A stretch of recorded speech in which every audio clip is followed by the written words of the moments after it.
Now, in much less serious news, but equally very important, according to some, is the Panera lemonade and the controversy around it. So Krystal and I have actually procured these lemonades. We will give you the news before we try them live on the air. Neither of us have ever tried it before. Let's go ahead and put this up there on the screen. There are currently 2 lawsuits that Panera is facing for its highly caffeinated charged lemonade, blamed for 2 separate deaths. One gentleman, Dennis Brown, drank 3 charged lemonades from a local Panera on October 9th and suffered a fatal cardiac arrest. Brown sadly actually had an unspecified chromosomal deficiency disorder and a developmental delay. He actually lived independently and he would often stop at Panera Bread after the shift. The legal complaint says that because he had high blood pressure, he did not consume energy drinks. The lawsuit that was filed on behalf of his family for Panera alleges that he drank 3 of these charged lemonades and then sadly suffered. Another lawsuit, which was first reported, called the beverage, quote, a dangerous energy drink and argues that Panera has failed to appropriately warn consumers about its ingredients, which include the stimulant guarana extract. It's a common ingredient in many energy drinks. Now, I'm not 100% sure if this is fair, Krystal, because Panera in its advertising has advertised said lemonade as, quote, plant-based and clean with as much caffeine as our dark roast coffee. Now, let's be clear here, though. It has a lot more caffeine than that dark roast coffee, unless you're talking about the biggest size like we have in front of us. And in fact, describing it as clean may be one of the most absurd things I've ever heard. If you want to see what's actually in this thing, and we have some of the ingredients, please put it up there. 530 calories in this drink. 130 grams of sugar. Jesus That Christ. is more carbohydrates than I eat in like 3 days. I mean, what is that, like 3 cookies? Like 3 my jumbo? Diet is quite a bit worse than Saagar's. Okay, but even then, that's like 3 chocolate chip cookies? Like that is a crazy amount of sugar. And then 390 milligrams of caffeine. Now, I get it. I think it does certainly sound like a lot. But if we think about this, let's look at like a Monster energy drink. One of my favorite energy drinks is the Black Rifle Coffee, the 300 milligram, the espresso drink. We've had them here on the air before, courtesy of Evan Hafer. By the way, shout out to my man Evan. Those got 300 milligrams of caffeine. And so there's a big, I think, like witch hunt right now. It's become a big meme to try and get these things banned, where, look, I think it's tragic that this man suffered a cardiac arrest. That said, like, people are adults. And if you can walk into a 7-Eleven in this country and buy 2 Monsters, then why can't you walk into a Panera and buy this big-ass drink with 390 milligrams and even 130 grams of sugar? Look, it's gross. There's no way I'll be drinking this whole thing because I'm not going to drink that amount of sugar. But people drink that amount in Coca-Cola every single day. Actually, arguably, it's way worse for you way worse for you to drink that amount of sugar than it is to drink that amount of caffeine. Yeah, well, that's true. Yeah. I just looked it up. A can of Coke, I think, has 39 grams of sugar. Oh, I'm saying so people who drink like 4. Yeah, you need a lot to of drink people do that, Krystal. a lot of Coke A lot. to match that amount of sugar. I mean, listen, my heart breaks for these people. Yeah, who I feel lost bad. Their lives. Like, don't get me wrong. Yeah, I guess what I'm looking at is this really Panera's fault or is this like a regulatory issue? Because I don't think there's any mandatory requirements that you put extra warnings on, super caffeinated drinks. And if there's a genuine health danger, it seems like that would be a reasonable standard to apply. So I don't know that, like, listen, Panera does this all the time. They describe a lot of their food as quote unquote clean. It doesn't mean anything. Yes, it's not regulated. It's like utterly meaningless. A lot of the things that when you go to the grocery store and you see these labels put on, they're not certifying anything real. They're just aspirationally describing the product in the way that you want to associate with it. So yeah, it's hard for me. First of all, I definitely don't think it should be banned.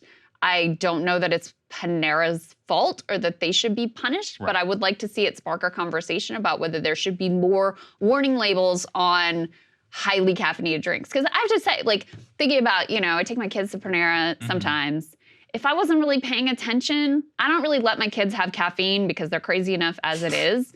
And if I just saw lemonade and I wasn't really paying close attention, I could see them filling up a cup of this and me not even knowing. that they were having this level of intake. Now, would that be like really dangerous to their health? I doubt it. I'm sure, they're healthy. They don't have any underlying health conditions, so I don't think they would be put at considerable risk.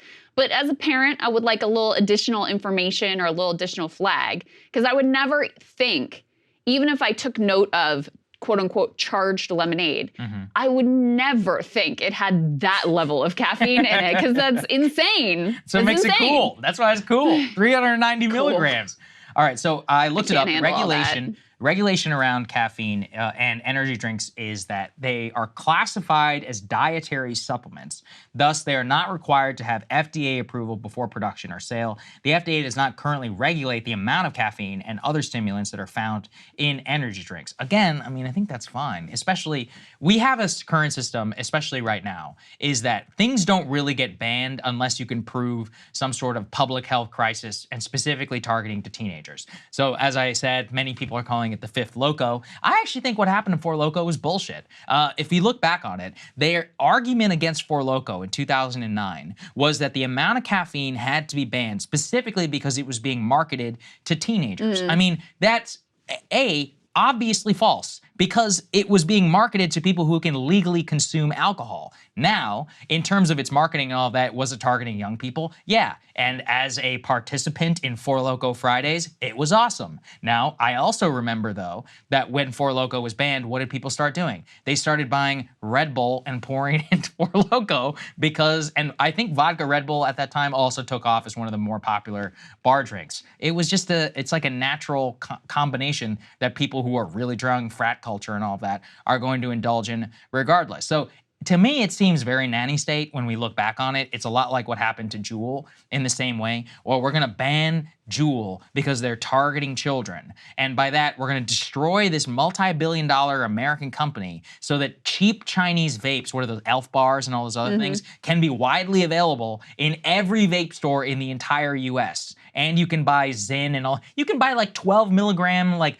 Zyn and nicotine packets that are out there right now, which tons of teenagers are using. So I don't know that I've really seen people calling for a ban. Maybe somebody has. I've seen it. Yeah. Is it more like, what do you think about additional warnings? What do you think about, being more easily available, the information about how much caffeine it has? What do you think about those sorts of things? Because to me, that's just like transparency, and then people can make informed decisions about what they're going to purchase and what they're going to consume, and that I support. I support information for consumers. The calorie content is available by law to buy in Panera Bread whenever you order one of these things. I think you order these on Uber Eats, right? Yes. It's right there. It's in the Uber Eats app. It tells you exactly how many calories, what it is, how many calories are in it. And if I were to choose, do now. I don't know if they did before, but now when you order them, they have a warning on it that says like, not for kids, not for people pregnant, not for people with underlying health conditions. I'm not quoting verbatim, but there was some sort of a warning that came up. If I were to choose any warning label to put on this thing, it would not be about caffeine. It would be about sugar, 130 grams of sugar, and calling this thing out as quote unquote clean. That would really plant-based. upend all of our entire food system, which I support. If you were to ask me what's more dangerous in this thing, it is not the caffeine, and it 100% is the sugar.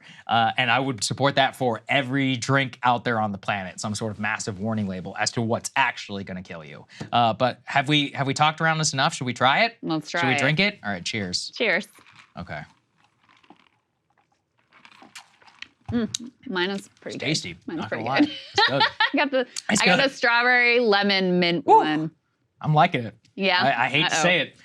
So what am I? It is a little sweet, I will say. What am I drinking? Mango yuzu? Mango yuzu is yours, and mine is strawberry lemon mint, and that's pretty good. 10 years ago, a lot of sugar. Vodka in this thing, it's ready definitely to go, a lot of sugar. Yeah, you can just it's very sweet. Your tongue is like dripping. I don't drink regular soda or regular, but sometimes when you accidentally get one or something, you can feel it coat your teeth. I can't. That's the mouthfeel that I'm getting from this right One thing I was a little surprised by is, given the amount of sugar and caffeine, I actually thought the cups would be larger, because this doesn't even approach like a big gulp large one size. And this is the large size. That being said, I cannot imagine drinking 3 of these things. Yeah. That would be wild on every level. I can't really imagine drinking any beverage this size, like 3 of them. It's kind Which full of sugar? Yeah, I agree. But unfortunately, a lot of people. I mean, how many times you've been in a 7-Eleven and you see people walk out of there with double big gulps that are full of like full You're Coca-Cola. probably too young to have been yes. involved in the like big gulp wars when Bloomberg was mayor of New Oh, York. well, I do remember. You I remember it? Yeah. Yeah, that was a whole thing. But I mean,